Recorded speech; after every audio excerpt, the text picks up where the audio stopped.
Masih banyak jalan ke Roma.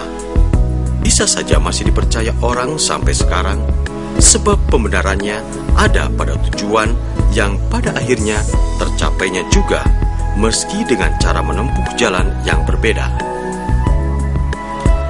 Rasa optimisme seperti ini senantiasa muncul ketika berhadapan dengan kondisi yang mengharuskan untuk menempuhnya. Berbagai tawaran untuk menempuh perjalanan seperti itu dilakukan, meski dengan keyakinan ada yang berhasil dan ada yang tidak berhasil. Dalam kondisi perekonomian yang tidak menentu akibat imbas krisis ekonomi di Indonesia beberapa tahun silam, maka banyak masyarakat yang harus menghadapi kenyataan pahit, sumber pendapatan keluarga menjadi susah didapat, seperti terjadinya pemutusan hubungan kerja PHK. Lalu ketika muncul sebuah solusi untuk memecahkan persoalan yang membawa ke arah yang lebih baik, maka seperti gayung bersambut. Program Iptekda LIPI yang berorientasi untuk masyarakat di daerah-daerah seperti usaha keluarga, kelompok usaha bersama, usaha kecil, dan menengah dirasakan telah membantu kebuntuan berusaha dan pendapatan keluarga. Beternak jangkrik? Pertanyaannya, apakah bisa mendatangkan keuntungan besar? Lalu jawabannya, bisa, sehingga meyakinkan masyarakat di sekitar Kecamatan Rungkut, Kota Surabaya untuk menerapkan teknologi budidaya ternak jangkrik.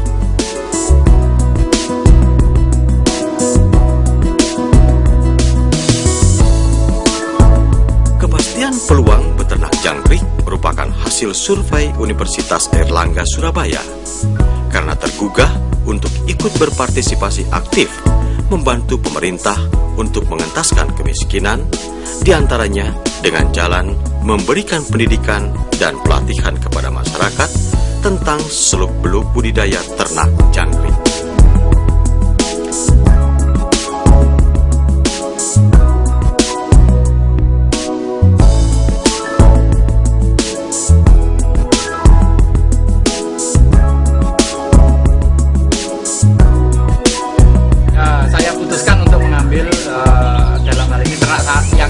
Yaitu ternak jangkrik. Di samping itu, keunggulan dari ternak jangkrik itu dengan modal yang sangat kecil, hanya per kotak itu kira-kira 150.000, itu setiap panen itu sudah bisa mendapatkan income 200 sampai 300.000. Sehingga apa? Sehingga satu kali putaran aja dana ini sudah tertutupi, kotak dan bibit dan sebagainya.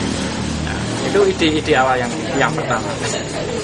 Dan ternyata dari dropping kotak kira-kira tahun sekitar ya 2001-2002 itu 2001 ya, itu dengan 100 kotak itu sudah bisa gayung bersambut demikian. Artinya sudah kira-kira kalau di sini dan Rungkut sudah hampir 250-300 kotak.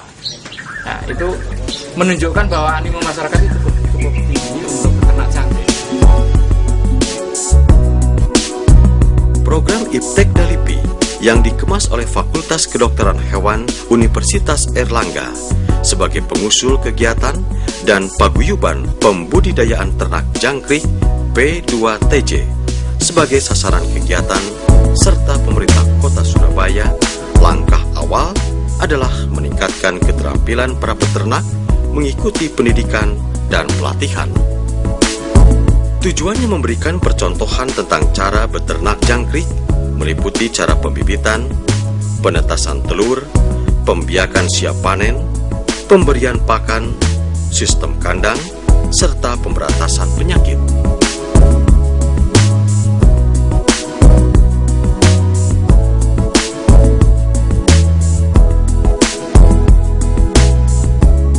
Manfaat kegiatan merupakan sarana penerapan teknologi budidaya ternak jangkrik kepada masyarakat, antara lain untuk meningkatkan pendapatan keluarga.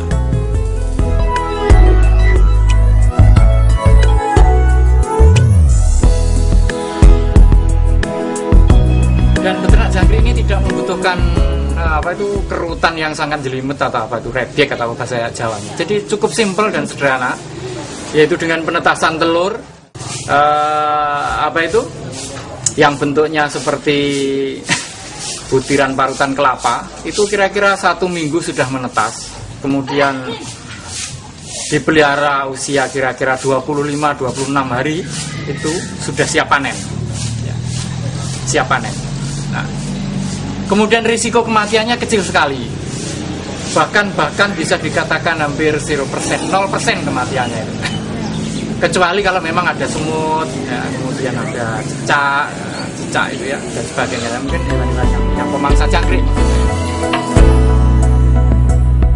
Pengetahuan yang diperoleh setelah mengikuti diklat memang sangat menguntungkan, sebab kendala-kendala selama ini seperti kebersihan kandang, cara pembiakan sampai pemberantasan penyakit telah akrab dengan para peternak jangkrik di Kecamatan Rungkut, Kota Surabaya. Program Iptek Dalipi yang dilaksanakan secara komprehensif dan integral atau terpadu dan menyeluruh adalah suatu pemecahan dari permasalahan peningkatan pendapatan keluarga dan perbaikan ekonomi masyarakat. Cukup berhasil karena sebagian besar para peternak jangkrik memahami benar proses yang harus dilakukan yang pada akhirnya membuahkan hasil bagi mereka.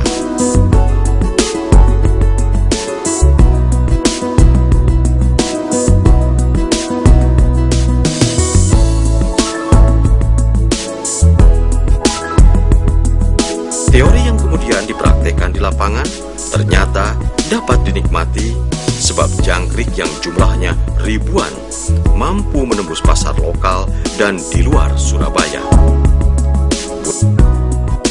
Budidaya ternak jangkrik sangat sederhana dan mudah, yaitu tidak memerlukan lahan atau tanah yang luas, cukup dilakukan di masing-masing rumah peternak. Bahan baku seperti jangkrik mudah didapat di daerah sekitar peternak di Rungkut, Surabaya. Jangkrik mudah diternakan. Jangkrik dapat dipersiapkan dalam jumlah banyak dan cukup. Dibutuhkan para konsumen sebagai pakan burung dan ikan hias. Sementara itu, proses ternak jangkrik dimulai dengan memilih calon bibit untuk indukan.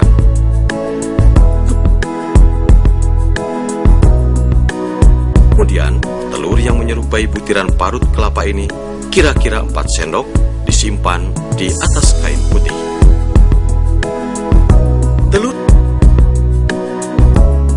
Telur jangkrik yang berada di atas kain itu ditutup atau dilipat.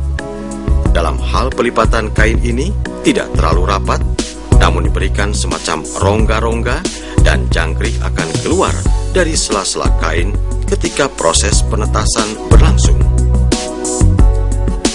Kemudian dimasukkan ke dalam lemari atau kotak yang dibuat dari triplek. Ukurannya bisa ditetapkan oleh peternak seperti ukuran 90 x 60 x 30 cm atau bisa lebih besar 120 x 60 cm.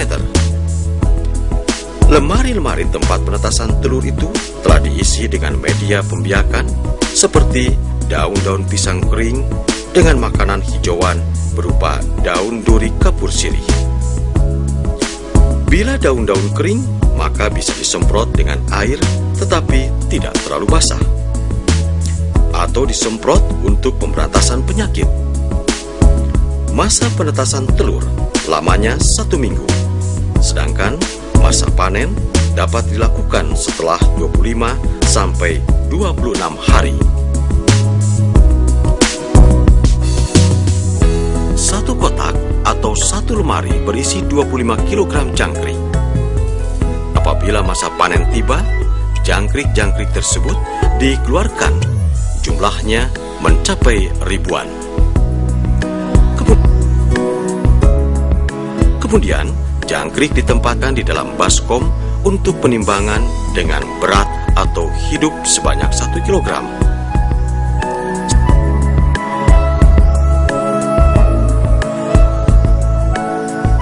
Sementara penimbangan berlangsung, para peternak menyiapkan karung-karung yang di dalamnya telah diberi media daun-daun kering.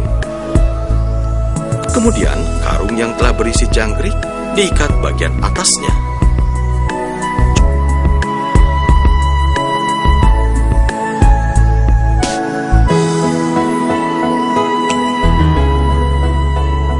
Jumlah jangkrik dalam satu karung sebanyak 2 kg.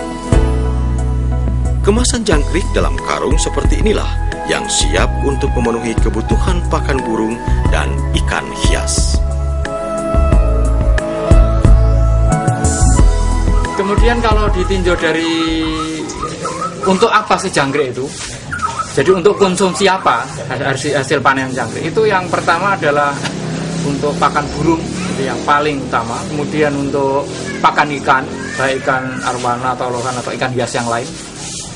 Dan sekarang mulai dijajaki dan sudah sedang berlangsung yaitu untuk pakan manusia, yaitu dalam bentuk kerupuk, ya. Kemudian dalam bentuk terasi, dalam bentuk petis, ya. Jadi ada kerupuk jangkrik, terasi jangkrik.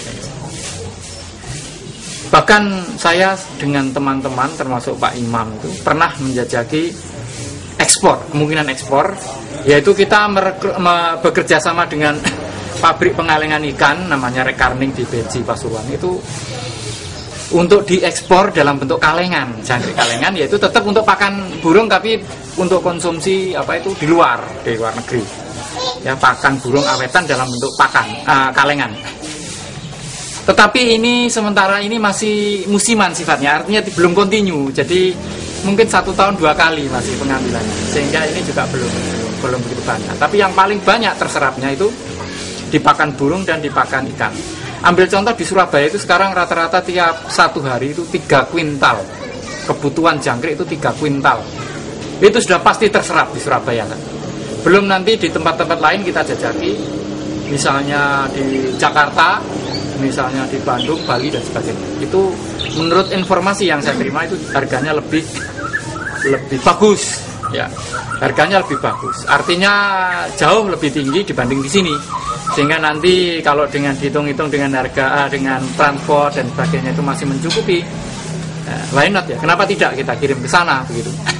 Ya, untuk konsumsi, untuk pemasaran maksud saya. Ya. Sehingga nanti diharapkan tidak 3 kintal saja, tapi mungkin dengan kita ekspos ke lain-lain daerah, itu bisa menjadi 5 kintal. Harapan pembina kegiatan dari Universitas Airlangga Surabaya kiranya sejalan dengan harapan dan keinginan Pak Imam Santoso bahwa program Iptek Dalipi dan kata hatinya menyatakan beternak jangkrik ternyata bisa mensejahterakan keluarganya, dan berharap program ini terus berlanjut karena ditunggu peternak lainnya untuk mendapat giliran memperbaiki taraf hidupnya dan pendapatan bagi kesejahteraan keluarganya.